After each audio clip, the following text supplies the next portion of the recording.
The Fans in Sports Show. But thank God I'm not a Florida fan. Just out here looking trash. People called me crazy for saying they had 6 losable games on their schedule. That's where I picked y'all preseason. So I don't know how, but somehow they got some excitement around their program right now.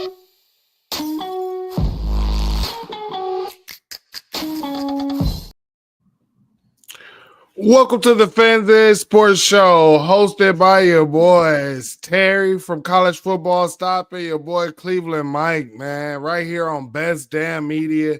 Man, before we get started, make sure you hit that like and subscribe button. And if you're watching us on Twitter, make sure that you hit that like and retweet button for us, man. Share it, post it in all of your groups. We appreciate y'all. Man, Terry, we have had a jam-packed season, man, and the 2024 season, you know, a lot of lies were told, you know. Lies. A lot of lies were told, you know, a lot of lies were told. A lot of people told us that Ohio State couldn't get it done. People told us that we didn't have no team speed. Yeah, it was a lot of lies that were told about Ohio State, man, and Ohio State is the 2024 national champions, man. So what do you think, man? Just your opening discussions of it, man. How do you feel about your team, Ohio State Buckeyes, being national champions? Man, it has been a crazy year, dude. Like ups and downs. This team is about to have a movie about them. They got to, right? They got to have a movie, 30 for 30 or whatever it is, the ESPN shit. Something's got to get done. I mean, you saw the graphic, like the Ryan Day got it done, and that's like really the big thing. Most people thought couldn't happen. I do want to ask, Mike. I haven't talked to you, bro. How are you doing, bro? I've only talked to you like one time since the thing. I feel like so. Man, yeah. We had the little space, man. I'm doing good. You know what I'm saying?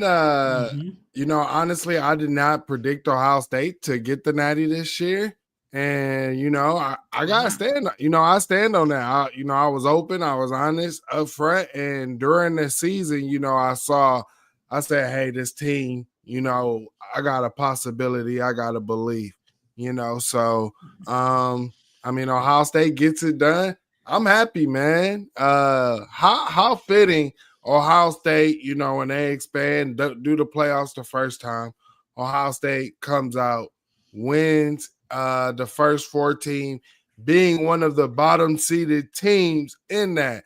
Then Ohio State don't get a bye. You know, they got to go against all of the best teams, take the best punches, and they still get it done. This was legendary fashion, you know, beating in this season, beating top 5 teams as well. So shout out to the Buckeyes, man. I mean, I know that they did not meet all of their goals, but the way that they got to the national championship, I don't know if we're going to see that again. So, I mean, it's possible. I'm not saying it's possible, but for someone that had to do that. The playoff run was definitely special, bro. Like they had the toughest route to the playoffs. Like I would argue the only team that had a tougher route to the playoffs than them in the whole entire 12 teams would have been Tennessee. And that's because Tennessee would have played Ohio State instead of playing, Ohio State playing Tennessee. And they got it done, dude. I mean, obviously there's always going to be the stain on this season of losing to Michigan. It's always going to be there. We can't hide from it. We just have to call it what it is. But I do think that, after that Michigan loss, I think that's kind of what propelled Ohio State to making this run and winning this national championship. And I mean, am I supposed to be grateful for that? Like, I think I should. Like, I don't know, man. I don't know how to feel about it because it is a Michigan loss. It's terrible. Nobody wants that ever. And especially not when it's the 4th one in a row. But that Michigan loss is what propelled this team to do what they did. And honestly, all they did was just look like the team that we expected them to look like all year. Like when we came into this season, everybody was saying, even the players, dude, natty or bust. They were saying that because they knew that this is what they had.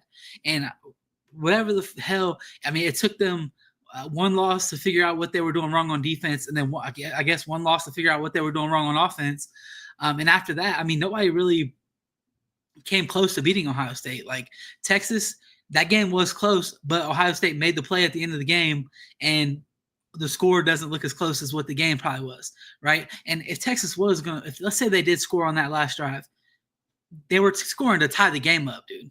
Like in this playoffs, Ohio State only didn't they only were trailing one time in this entire playoffs, and it was after Notre Dame got the ball first, went down, scored a touchdown, which that had me in shambles. I'm gonna be honest with you. That shit looked a little bit too much like Michigan from going down the field on us. Oh my God. I was in shambles, bro.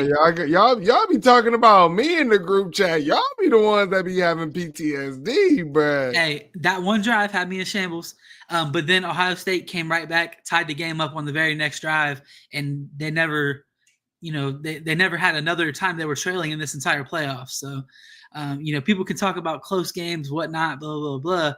The only time somebody got a lead on Ohio State is when they got the ball first, and it didn't last more than one drive. Ohio State went down and just got points right back and tied the game up. So it's impressive what they did, man. It's crazy.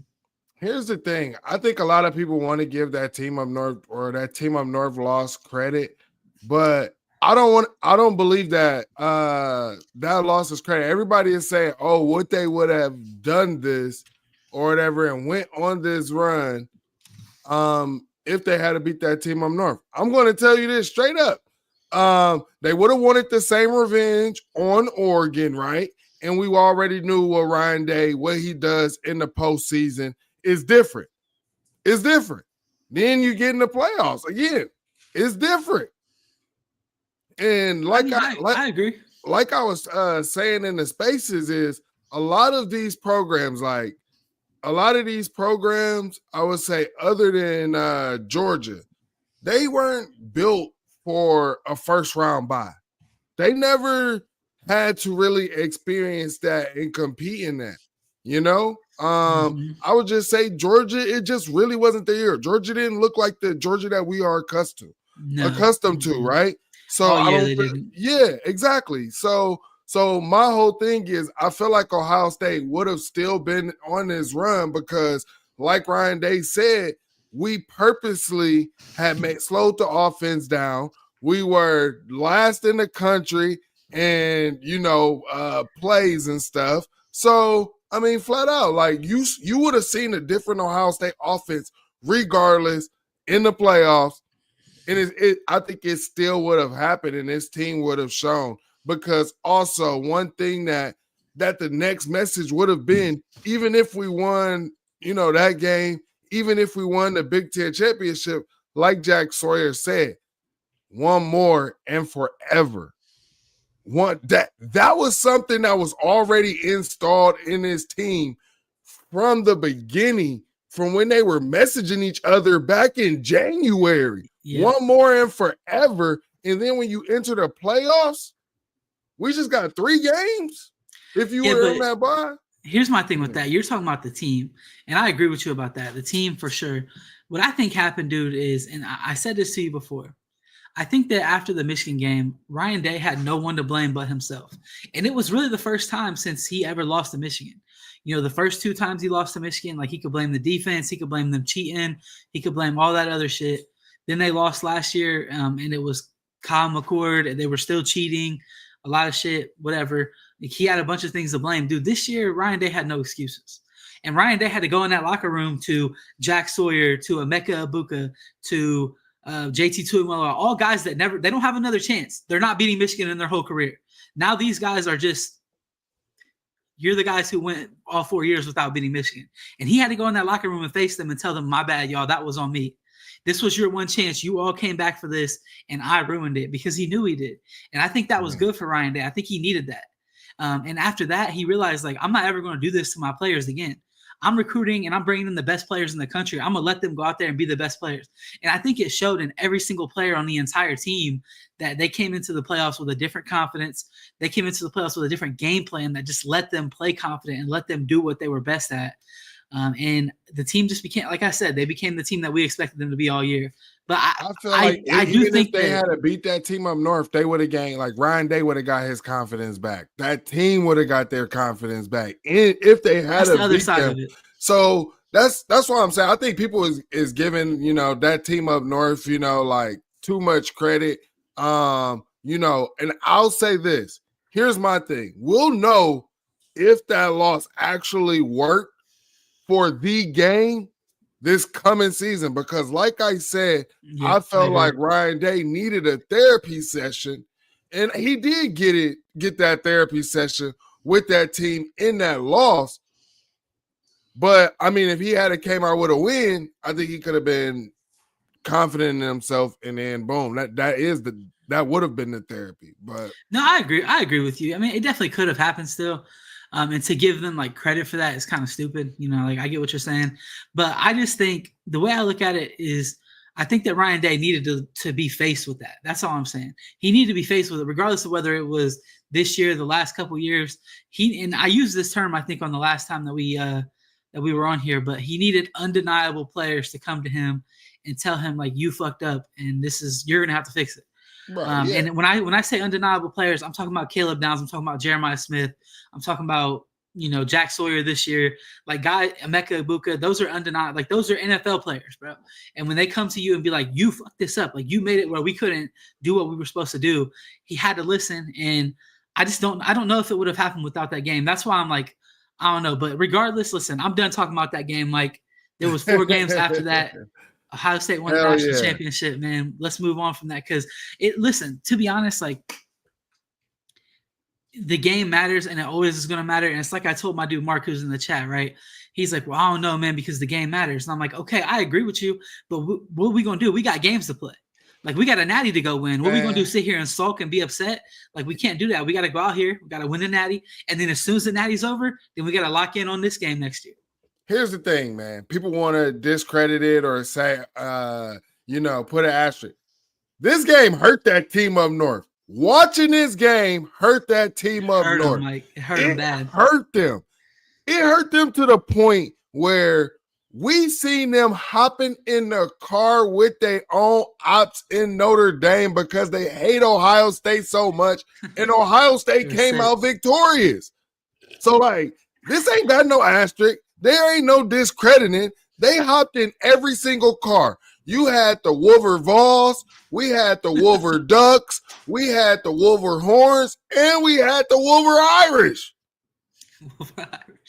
We didn't see it all. They done burnt up in every single car. You cannot discredit this run at all. Matter of fact, they told us that they were going to be here in the CFP. Matter of fact, not only were you not in the CFP, you ended the season unranked. That's a fall off. That is not sustained success.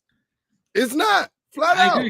So I mean, you got your little blimp in the radar, and it's like, oh, we beat all. But what else did you do? You got anything else? Hang the regular season banner, guys. Hang it.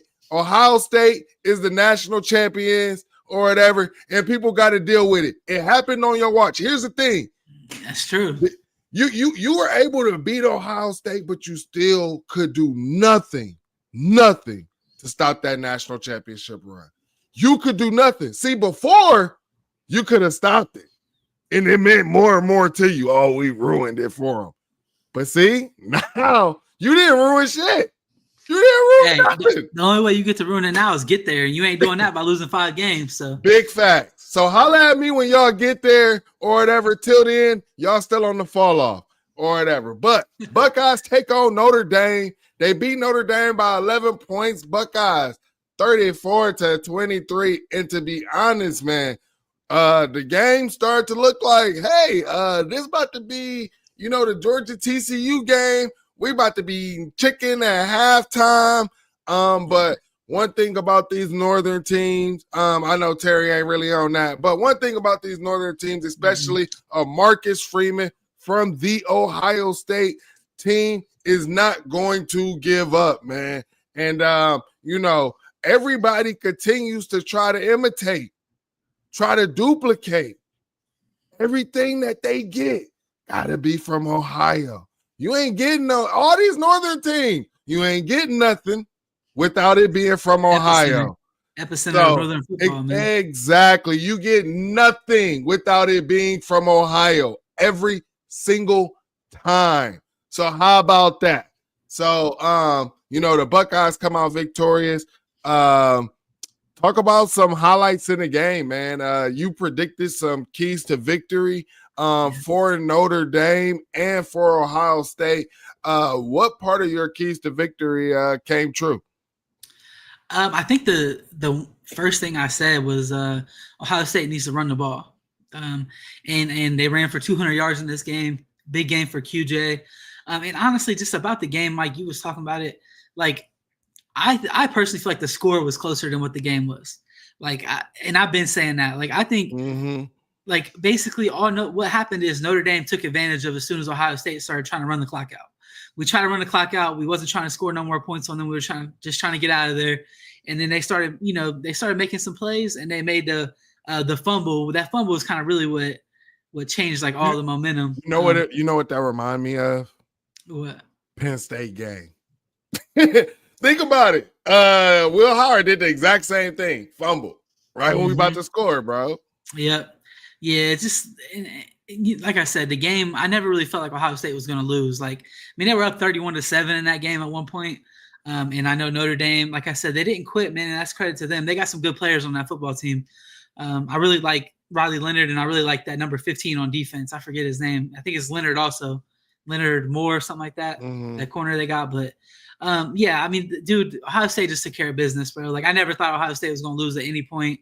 And then it's even cooler to see Will Howard go out there and throw a dot downfield to Jeremiah Smith to kind of basically put the game on ice at the end.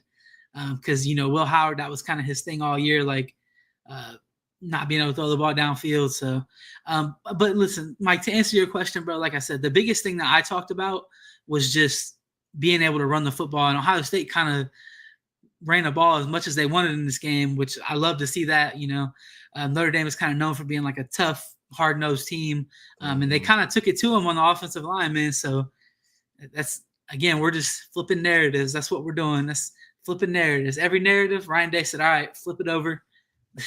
Yeah, and I told Notre Dame fans, I felt like their keys to victory was definitely going to be, you're going to have multiple turnovers on the defense, and then you're also going to have to capitalize on special teams.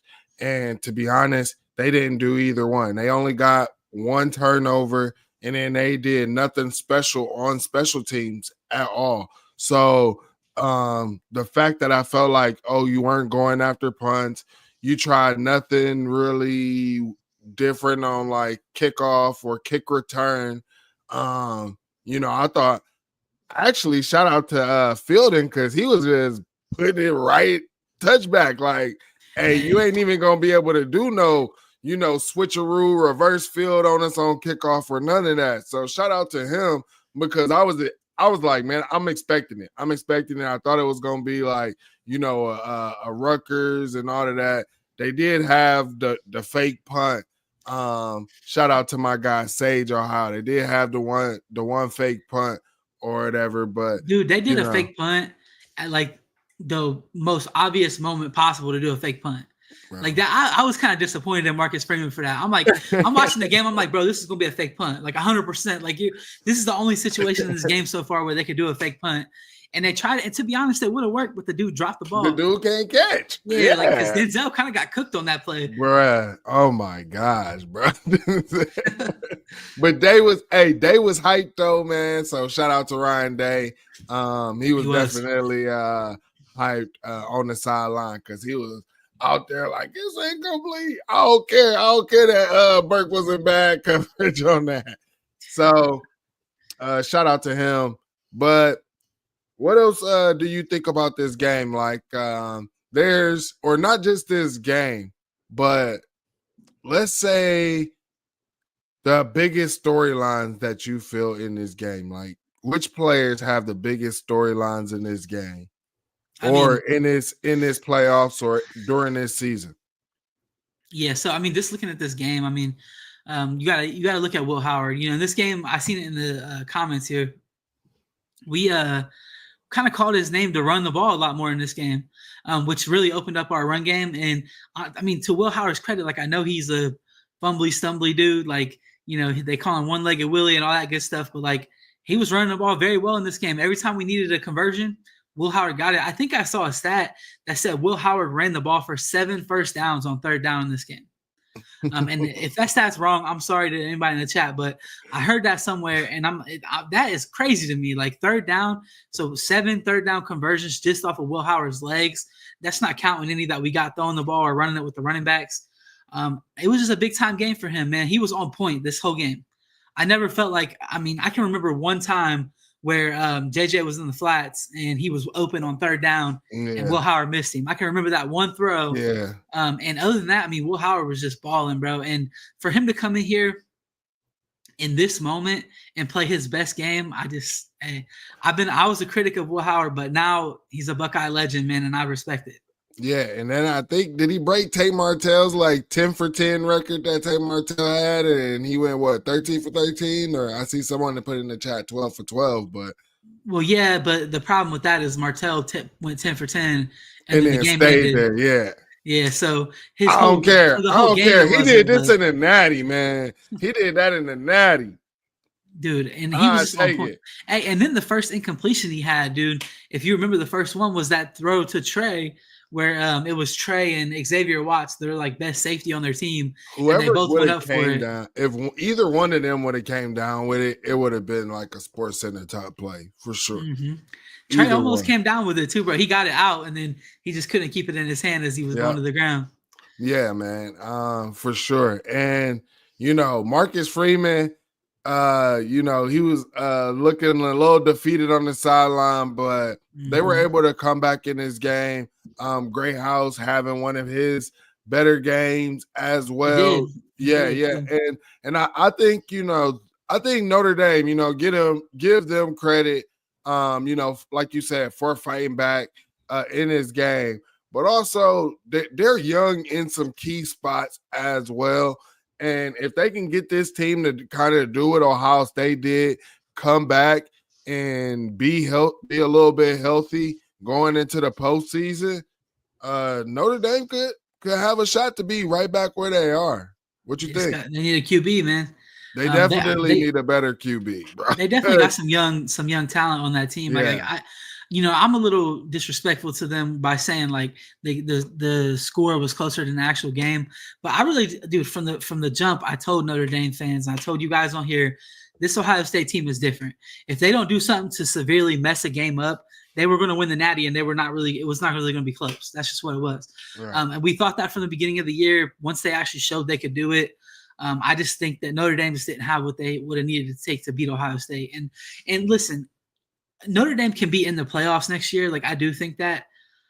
I don't think that they have the team where they're going to be Natty favorites or nothing like that next year. It's just, I think they got a really lucky draw to get to the Natty. And I said that before. I'm not disrespecting them, bro. I love Marcus Freeman. And I think they have some really good players on that team. Like I said, that especially that one kid, number 15, he's a true freshman. But I just think that they're a little bit of ways away, and they need to get some more talent, especially on offense, if they want to be one of those top level teams and try to compete for a Natty every year. Yeah, like I said, they got lucky. They kind of got a little lucky. Lou Holtz enjoyed the game? Man, fuck Lou Holtz, man. Let's go. Holtz, that old ass dude keeps trying to get his name in the news, talking shit to Ryan Day, bro. He ain't seen Notre Dame beat Ohio State in his whole life, bro. Come on. Bro, yeah, that whole shit is just so stupid. Since he has been born, Notre Dame has not beaten Ohio State since Lou Holtz been born. So. You're just trying to get your little rocks off on Ryan Day, bro. No, ain't nobody trying to hear that shit, man. Which is just crazy because he's been welcomed in the program and stuff like that. So it's just to say, for when he did say that, it was kind of crazy. But, there's also some other weirdos out here as well, man, that I kind of wanted to talk about. And you're kind of from the area. And this guy is wanting to claim the area now, even though he used to claim Atlanta. But Bow Wow, man. Yeah, he talking about he the best thing coming out of Ohio, out of Columbus. I'm sorry, Bow Wow. Jeremiah Smith only been there less than a year, or actually a year now, and it's still better than you and still got more weight and holds more weight than you in Columbus. So sorry about that. I would say even Will Howard got more weight than you in Columbus right now, bro. Yeah. Like, I think when you in Columbus, you still got to pay for stuff. Will Howard can go to the steakhouse or whatever, get his ticket paid for. You're not the same, bro. It's not. Yeah, bro. I don't even got no comment on that, bro. He trying to get. Listen, this is what happens, Mike. If Ohio State wins the Natty, everybody wants to come out in support of Ohio State because that's just going to get them some clicks, going to get their name out there, and that's what Bow Wow's trying to do. Look, I've heard he's from Columbus. I mean, if he is, then whatever. He ain't the biggest thing, though. Come on, let's be honest. It's just he be like, oh, I rep Atlanta. I rep Atlanta. Atlanta's where I grew up. Okay, enjoy that. That's where you grew up. But every time something in Ohio, when the Cavs was having success or whatever, he wanted to jump on that. I remember Cleveland going crazy on dude. Like, crazy on him. Like, stop, jump. I just think it's weird that, when Ohio has success, now all of a sudden you want to speak on Ohio when Ohio's normally not in your mouth at all. You don't really show love. I mean, to be honest, all of a sudden you're an Ohio State fan. When have you heard about Bow Wow helping out Ohio State, hanging out at Ohio State, having any videos hanging out at Ohio State or anything like that? It's about like the players don't even know him. Who is that? That's what I'm saying, man. He just tried to pop out and say that because Ohio State won the Natty, man. And then guess what you did? You bought a suite in Atlanta that you bragging about in Atlanta. Did you come to the Tennessee game? Did you buy a suite there? No. He get on my nerves, bro. I'm just over it. And I used to listen to his music when I was a kid, man. Ain't gonna lie. But Ryan Day, man, other than the Team Up North, we went through that. Other than the Team Up North narrative, man, what do you think about all the other narratives of Ryan Day can't win the big games? He can't win top 5 matchups. Ryan Day is soft. What do you think about these narratives, man? Are they dead? They're dead. They're all dead, dude. I mean, in one season, Ryan Day killed it. Like, what are they going to say? You can't win big games. Okay, you just watched him win 4 big games in a row. Okay, cool. Ryan Day can't beat the SEC. He beat 2 SEC teams. The best SEC team at that, because I get that Georgia beat Texas. They won it, whatever.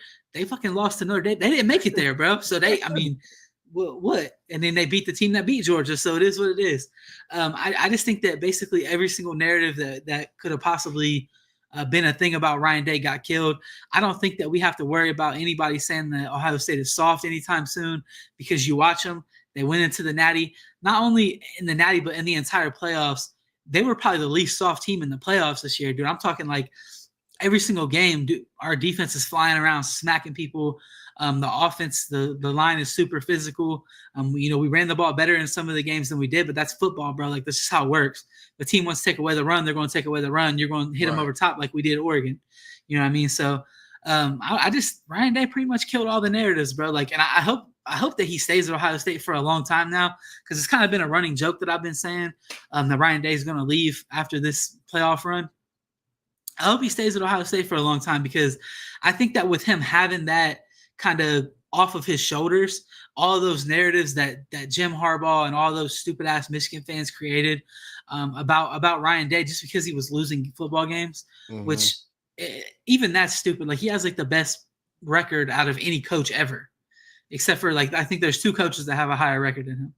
And if you look at their pictures, they're in black and white. Like, this is not. They're not alive. Yeah, exactly. You know what I mean? So like, but again, all these stupid ass narratives that got created about Ryan Day and his teams, he kind of just killed them all. And I hope that with him not having that type of shit on his head going into the rest of his time at Ohio State, him not worrying about killing narratives, just trying to win football games. Hopefully that helps him, and hopefully, like I said, he'll stay here for a while. And I mean, we want that D word, Mike, and that dynasty word.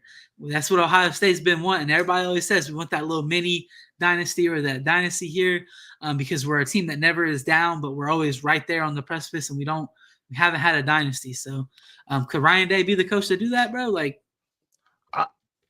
I think he is the coach that could possibly do it, man. And here's the thing that, I was listening to Russ Bjork after we won the national championship. I believe it was like on 10 TV. and he felt that Ryan Day was the guy, who could bring Ohio State championships. He said that plural, right? Who And said this? My bad. Russ Bjork, our new AD, right? Okay. And I think it's fitting, soon as we get our new AD in there, Ryan Day get the resources that he need, right? And Ryan Day in his interview also talked about, being a little bit more vocal now, and using his status, using his position and things that college football needs, but then that he's going to need at Ohio State going forward. So, if Ryan Day continues to win championships, continues to get Ohio State in the CFP, let's not minimize, CFP wins. Let's not minimize that at all, because Ohio State, Rose Bowl champions in the CFP, that's a championship.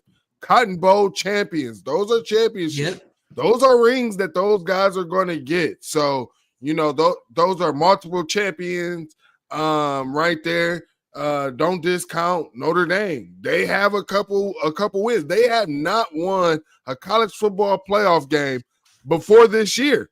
Yeah. So now we used to rag on Notre Dame about not having college football playoff wins. Really, the person that we need to be talking to is Oregon. They have none. Hey, look, I don't even got no smoke for Oregon, Mike. If I'm being honest, bro, like we saw them in Austin, and I know you listen, we all know what they did, bro. We all know what they did. They took their whole first 5 games of their season and just ran their team a certain way, so that way, and like play calling wise and stuff. And then when they came against Ohio State, they broke all them tendencies, and it really fucked Ohio State up. But I don't really have no smoke for them, bro, because we saw them again, and the game was over before halftime. Yeah. Like it just like once you beat a team, like we were beating them 34-0, bro. Like once you're beating a team 34-0, it's like I don't got no smoke for you no more. Like you're just I know they won the Big Ten, but like let's be honest, like they won the Big Ten because Michigan got in the Big Ten or Penn State got in the Big Ten championship, even though they lost to Ohio State. Obviously, we lost 2 games in the Big Ten, but the 2 best teams in the Big Ten this year were Ohio State and Oregon. Everybody knows that. Like, and honestly, after the way that Ohio State beat them, Ohio State was the best team in the Big Ten this year. So now let's talk about that. Ohio State comes out victorious. You do have Oregon fans out here or something. Somebody has created something to give Oregon a national championship. Not trying to hear that shit. Yeah, I think that's crazy. Apparently, Oregon has not claimed it as of yet. But I'm sure down the line, when they think that people forgot about it, they'll end up claiming that. I think once you get down 30 points on a team, you're disqualified from any national championship. And whenever you're in a single game and you're losing by 30, it's over. At that point, you just got to say, okay, we're not national champs. Yeah, here's my thing. I do think the seeding could be better. I don't think a G5 team should ever enter the playoffs with a bye. I think that they should be right at number 12. I do think that the seeding could be better, but I do believe that the right teams got in there.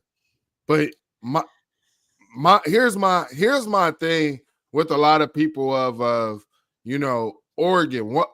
What is your thing? Oregon, everybody's like, oh, they shouldn't have had to go up against Ohio State. You would have had to go up against Ohio State at some point. So what? You just wanted to delay the inevitable? I don't understand that. That is a soft way of thinking. Like we don't have to. We can say and talk about the seeding being an issue without saying, oh, well, Oregon shouldn't have had to go up against, or Tennessee shouldn't have had to do this. They would have, probably won a game or something. Like, we don't have to minimize that, because here's the thing. Ohio State went up against the best ones. The best team in the first round outside of you can say Ohio State and Notre Dame was who? Tennessee. Okay. And then after that, in the first round, they told us Oregon was number 1. Everybody still stood 10 toes down on that. Ohio State had to see them. Oh, people said that even people were complaining. Even people right now are saying that, oh, if it was a 14 playoff, Ohio State wouldn't even be in there. But they did. And look at what they did to your number one team that y'all put in there that y'all been taunting all season long. So don't say Ohio State didn't belong because they did. And this is the reason for expansion. Yeah, no, and I agree with that. And like, listen, one thing that people don't realize, right, is one thing people don't talk about is the flip side of this, right? You can say, well, Ohio State lost 2 games. They don't deserve to be in the national championship, blah, blah, blah, blah. Okay, now, if as an Ohio State fan, imagine that you go undefeated next year, right, in the regular season. Let's say we go undefeated, we lose to Michigan. Or, I mean, we beat Michigan, right? Then we get to the Big Ten championship and we lose to Oregon in the Big Ten championship, right? Then we get left out of the college football playoffs and somebody else wins it. And we lost 1 game by like 4 points in the Big Ten championship. We're left out. Do people really think that's better? Because that's what happened to Georgia. Georgia won 2 natties, and then got left out of the college football playoffs in the playoffs that Michigan won because they lost to Alabama by 1 score in the champion. They didn't lose no other game the whole year, bro. Like if there was a 12-team playoff, Georgia would have gotten there, possibly could have three-peated. And the idea of an Ohio State fan, or the idea as an Ohio State fan that we would win the Natty and then get left out because we lost 1 game by less than 10 points is just absurd to me. That's absurd. And so nobody can tell me that the 14 playoff is better than the 12-team playoff because everybody is playing different schedules. Literally, everybody's playing different schedules. Here's the thing, Terry. Ohio State lost 2 games, 1 on the road, 1 point to everybody's number 1 team that they touted. 1 point. Lost the second game, rivalry game. Throw all the records, throw all the numbers out the window. 3 points.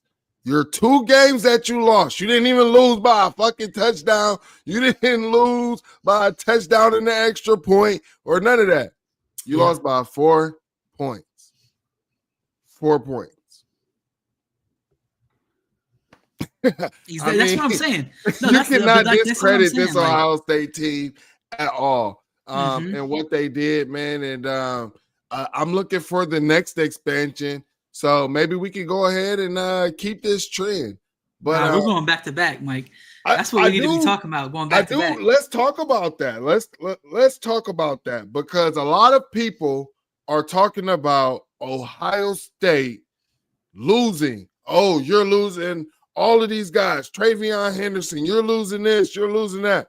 You know what I remember a lot of people saying this about and who they were saying this about was the University of Georgia after they won their national championship. But this was the thing that I felt exposed people who were casuals and people who actually watched the game.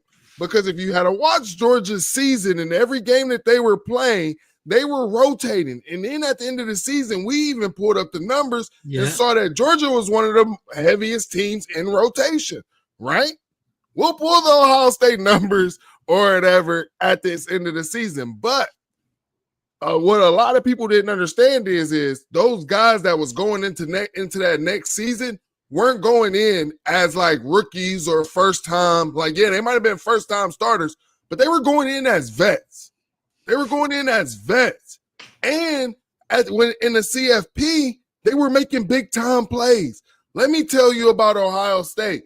And if these guys continue to return, you have a Kenyatta Jackson who have been making plays during the playoffs. You have a Caden Curry who could be coming back, who made plays during the playoffs. You have a Caden McDonald who was making plays during the playoffs, who could be coming back. You have a Jeremiah Smith and the best offensive player in the country and the best defensive player in the country and Caleb Downs.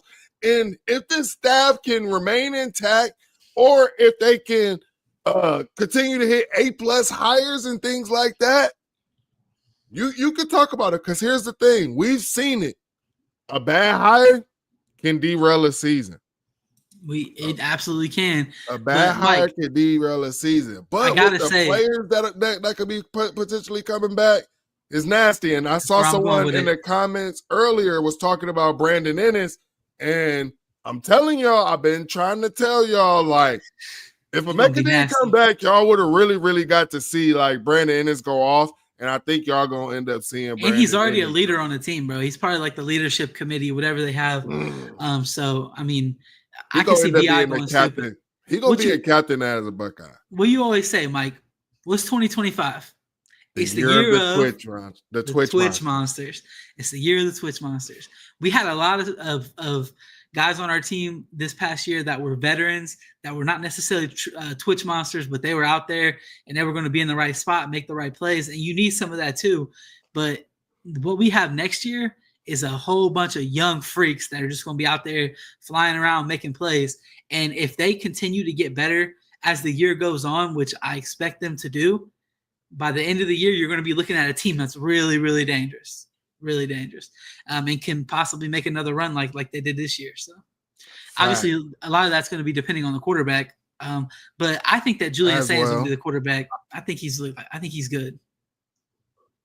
Yeah, the fact that we haven't heard anything from like the portal or big time quarterbacks or anything from the portal, I feel like that's what we're going to rock with is Julian Sainz and Lincoln Quixote. I don't want people to like forget about Lincoln Quixote. I think that it's going to be a battle between them two. And but here's the thing with the players returning, I think that Ohio State has a shot to go back to back. That's a lofty goal, obviously, but I don't see them not being an unranked team like the previous national championships. We're going to show you how to stay relevant and how to not fall off. We're going to show you how to stay ranked, and we're going to show you how to get back to the CFP. And my thing, Mike, is that as an Ohio State fan, right, and this show's been super Ohio State heavy, but they won the Natty. The season's over, so we're going to lock in here. It is. But as an Ohio State fan, our expectations every single year is Natty to win the Natty or be in the Natty or be in the run for it. That doesn't change because we won it last year. Like I'm expecting that shit. I'm expecting us to be right back there. No, I mean that, bro. I'm expecting us to be right back there. Like we got Texas the first game. I can't wait for that. It's gonna be a big time game to start the year off. We don't get games like that too often early in the year. We schedule pretty good for the most part, but then once you have like 2 or 3 years in a row where you don't have a big time game in the beginning of the year, then you kind of get used to that. You know what I mean? Like I'm ready for it. I can't wait for the next season and to kind of see how the rest of this offseason plays out with the coaching staff and stuff, because I mean, I do think that the staff is not going to be the exact same going into next year. I feel like we'll lose at least somebody off of the staff. And I'm hoping that Ryan Day will make a really good hire in replacing whoever we lose. Yeah, I'm very interested to see so I can give my honest prediction because I don't like just throwing stuff out there like that. I do. I do. I'm ready for Lion season, man. We will have our Lion season where everybody get their lives off. I'm ready for that, but it's hard for me to do that not knowing how the roster is going to shape out and things like that and how this coaching staff is going to shape out. There's a lot of rumors going on, and I'm honestly, it feels like everybody else has got their rosters. They're about to get ready for winter conditioning and all of this stuff. And, we just got done wrapping up the Natty, man, and we a little bit behind, but how sweet would it be to, even though you're behind, you are still able to make it to the CFP. And even if you do, win a couple games, I think that's sweet in itself. So, like you said, the standard is the standard. Where do you put Ryan Day on the active coaching list? Where would you put Ryan Day and where would you put Marcus Freeman? Where I put Ryan Day? I think Ryan Day probably be. Man, it's tough because I don't know what I want to do with Ryan Day and Dabo. Facts. Because the thing is, like, Dabo's won 2 natties, right? Like, that's cool. He had his time, but he's also had like really bad seasons. And Ryan Day hasn't had that, so you do have to factor that in. Now, everybody, listen, the Michael Jordan and LeBron debate has made every single conversation about the ring culture. That's all people care about is how many rings you've won. I don't necessarily see it like that. I think I would put Ryan Day at 2 right now behind Kirby Smart. Mm-hmm. because I think what Kirby's done is super impressive, and I think that Ryan Day just kind of needs to get one more. Like he's just getting to the point where Kirby Smart was in his career when he won the 2 natties. You know what I mean? Like it was his 6th year and his 7th year, and Ryan Day's in his 6th year. Now, I will say that Kirby Smart's team this year kind of fell off a little bit. So I'm hoping that maybe Ryan Day can kind of earn that number 1 spot. With Marcus Freeman, dude, I really don't know where to put him at, bro, because I just think that you're not going to figure out exactly how good a coach is with him being at Notre Dame. I think that Notre Dame is not – you're not going to get – like people – listen, Notre Dame fans shit on Brian Kelly all they want, and he said, well, you can't win championships here, and they were shitting on him because they made it to the national championship. Like I said, bro, they got a really lucky draw to get there. If they fix the seeding, they're not going to get a really lucky draw like that. It's just not how it's going to work. And I just think that I need to see Marcus Freeman do more. I mean, he's got to be in like the top 10, right? I mean, you know, he also the thing with Marcus Freeman is he has some pretty nasty L's on his record too. So you have to factor those in. Like I said, you can't just factor in he made it to the Natty without factoring in that he lost to NIU and he lost to Marshall.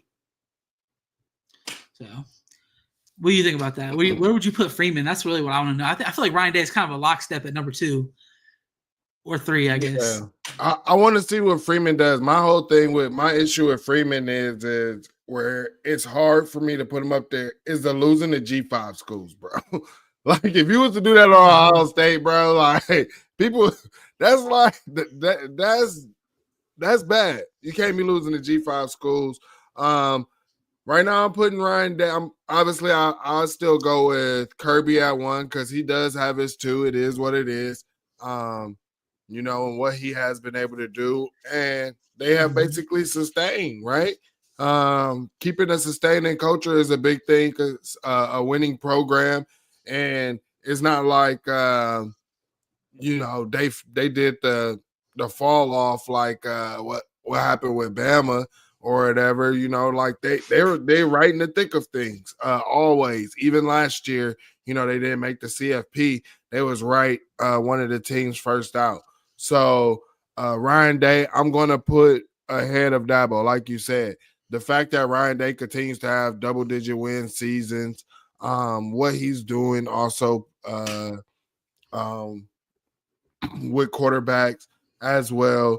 And you just see, like, I feel like Dabo was more a product of his assistants was Brent Venables. And then once the offensive staff that he had with Watson and them started to fade away, you started to see, I mean, even Trevor Lawrence, QB coaches were talking about the regression in his footwork and things like that while he was at Clemson.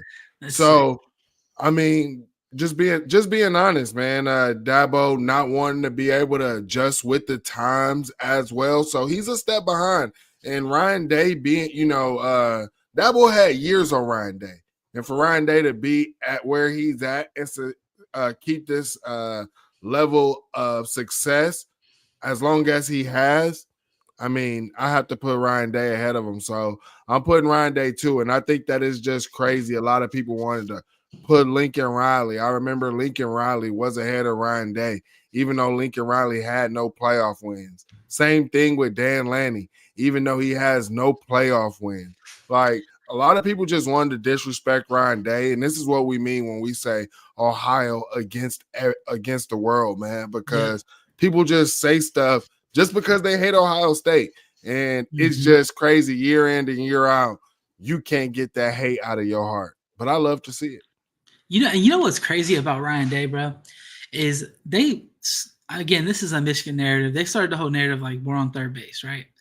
What's so fucked up about that narrative is that it's literally known in all of sports that you don't want to be the guy who follows the legend at a school. And Urban Meyer was that, bro. Ryan Day was the guy who followed the legend. And so you basically what you're saying is if somebody follows the legend, you're either going to talk shit about them and say that they don't deserve to be good because the only reason they're good is because they followed the legend, or you're going to roast them because they're not doing as good as the legend. So you're literally just putting them in a lose-lose situation. And you know what? I'm just so happy for Ryan Day, bro. If I'm being honest, like, in all the players were saying, what are they going to say now? What are they going to say now? And I'm just glad that Ryan Day kind of has that win to where literally nobody can say shit to him now, bro. Like, nobody can say shit. Michigan fans can think that they can say something, but I know for damn well, like you said, that it hurt them bad watching Ryan Day win the national championship, especially after the year they did, because one of the biggest things that they tried to hold over Ohio State fans was we won a natty more recently than you did. Yeah, they were posting that stupid ass natty trophy with the dust on it and all that stuff. Like, Ohio State just came right back, bounced back, and won another natty. And I don't know, man. I think Ryan Day might be opened up now where he has a chance to really kind of be a staple in college football if he stays in college football and doesn't head off to the NFL at any point. Facts, yeah. Brandon Walker, Dave Poinier's boy said, I personally believe that if your rival wins the national championship the year after your team wins, it cancels yours out. Basically means it never happened. Yep. State fans, that idiot Dave Pointier said this to me in 2022, and I'm just throwing it back at him. What would make him say that in 2022? Oh, when Ohio State was a field goal away from beating Georgia. I mean, it is what it is, man. Ohio State is the champs. Team Up North fans, you can't tell me nothing. Miami fans, you can't tell me nothing. You Texas fans that said we can't beat the SEC or we have no team speed, you can't tell me nothing. None of y'all can tell me anything. And every single one of you fan bases that wanted to say, Ohio State, it's been 10 years. It's been 10 years. I guarantee you wish your program could win a national championship every 10 years. Because Miami fans, Ohio State has 3 national championships since the last time you won one. Texas, when was your last one? It's been 2 decades now. Any other fan base? Florida fans. How long? Ohio State has 2 since you had one? Come on. What other fan bases? I mean, no fan base could talk right now. Ours is like 3 days, bro. Yeah. And we can't no fan base unless somebody won a natty in the last couple of days. I mean, yeah, it feels good, for this team to win a national championship, man. But there's some guys, I'll say that they forever Buckeyes, and I hope that they have a great season at their new pastures. That's one of them, Mitchell Melton, man. What he has been doing for this team, gotta appreciate him, man. The injuries that he dealt with, and he still battled back to try to be there for Ohio State, giving JT and got snaps in the natty. Yeah, got snaps in the natty. Made a couple plays in the playoffs as well. Was able to get some good tape. So, Mitchell Melton, oh, dang, I don't know why that gets me. It's going to Virginia, man. So, going to the ACC. What do you think about the ACC getting some defensive players, man? Hey, man, listen, hopefully he goes down there and balls out. I think he was the kind of kid who had like a high potential and then ran into some injuries. And I think that what Ohio State's got next year is kind of the reason why he's heading out. So, I mean, listen, good luck to him, bro. Like, there's a couple players like that are leaving on good terms after finishing out the natty. Obviously there's our guy Devin Brown going out to Cal. I know you're probably going to talk about him next. Like, I'm going to be a Cal fan next year. I'm just letting y'all know that right now. And so I'm going to be watching them as long as he's starting out there. There'll be some crazy narratives if Devin Brown goes out there and lights it up like Kyle McCord did in the ACC. There will be some crazy narratives out there. So I'm wishing Devin Brown nothing but the success. Devin Brown, you are forever a Buckeye in my book, man. I hope that even in the future, if he ever wanted to come back to Ohio State, just like Joe Burrow, he should be able to come back to Ohio State, you know, and the natty champ, man. Devin Brown's he gets a ring. He's a natty champ for Ohio State. Fact. So he should be able to come back. Yeah, I hate that. The hate that he got from Buckeye Nation, because in a time where we got the transfer portal and NIL, that young man could have abandoned, bounced on us, left us high and dry. Now I'll tell you this: if as a Buckeye fan, if you did not appreciate Devin Brown, I'll tell you who wish that they had their backup quarterback playing in the college football playoff, and that is Penn State. Because I think that if Penn State had their quarterback, it would have been a different game when they went up against Notre Dame. Yeah. And that just tells you right there that you're just a backup quarterback away from game plan changing, things switching up. Now your offensive playbook's limited. You don't know. So shout out to Devin Brown for allowing us to be able to go on this championship run and be comfortable. Because those times when we put Will Howard in harm's way and we ran him, we might not have did that if Devin Brown, right? If he didn't. Yep. So, I mean, there's multiple times. So shout out to Devin Brown.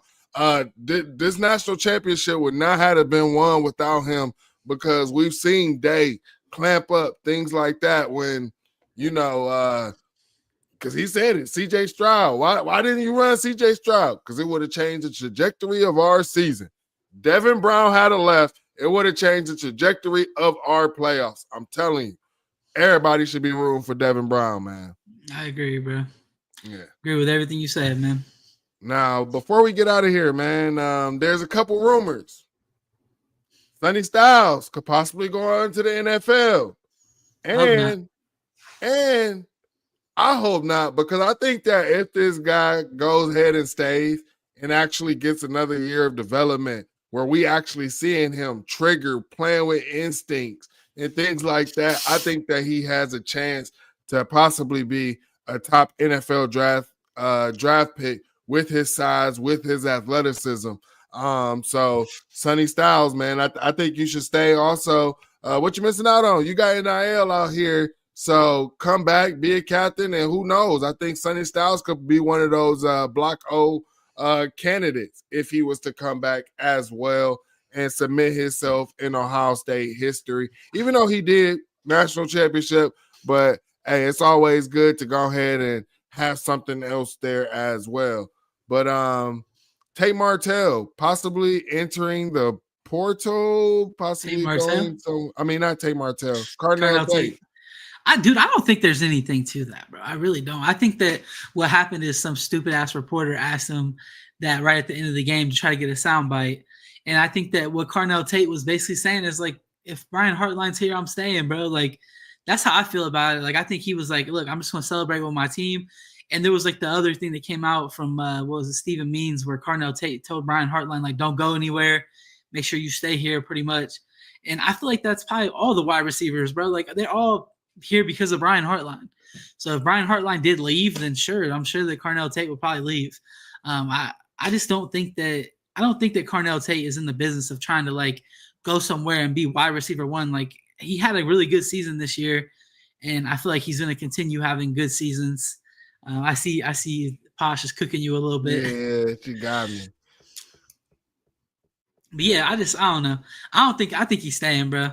I think he's staying too. And I'll say this because I think that this is the bad indication of the NFL. If he feels like he has to go and be a wide receiver one somewhere just to be a first rounder or whatever, I think that is stupid. I think the NFL had realized that they was missing out on Ohio State wide receivers, because Ohio State and Zach Smith was rotating six. Like, there was wide receivers that went first round ahead of Michael Thomas, and I was saying I think that he's better than him. I know some people can say, oh, you can't tell me you didn't expect this. I felt Michael Thomas was better than those wide receivers.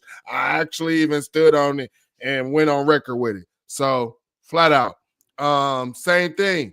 Terry McLaurin when you seen the way the guys was just eating up the combine and everything, and then the Senior Bowl or whatever. I mean, stop looking and being enamored at the numbers. Watch the film. So just go win the Natty again. You'll be a first-round pick. Like, that's you what play I'm for saying, Heartline, bro. you win the Natty, you're gonna be a first-round pick. That's what I'm saying. I do think that, because of the way the offense was, Ryan Day slowing things down. That's a reason why Carnell might not got the yards, the receptions, the targets that he should get. And I think that needs to change going forward. I think if you got Carnell Tate, you got Brandon Ennis, you got JJ, you got Mylan Graham, if Bryson Rogers decides, you are at least 5 deep. Oh, and Quincy Porter, you might be 6 deep. Rotate. If you want to talk about guys having dead legs, rotate. That's what I want to see.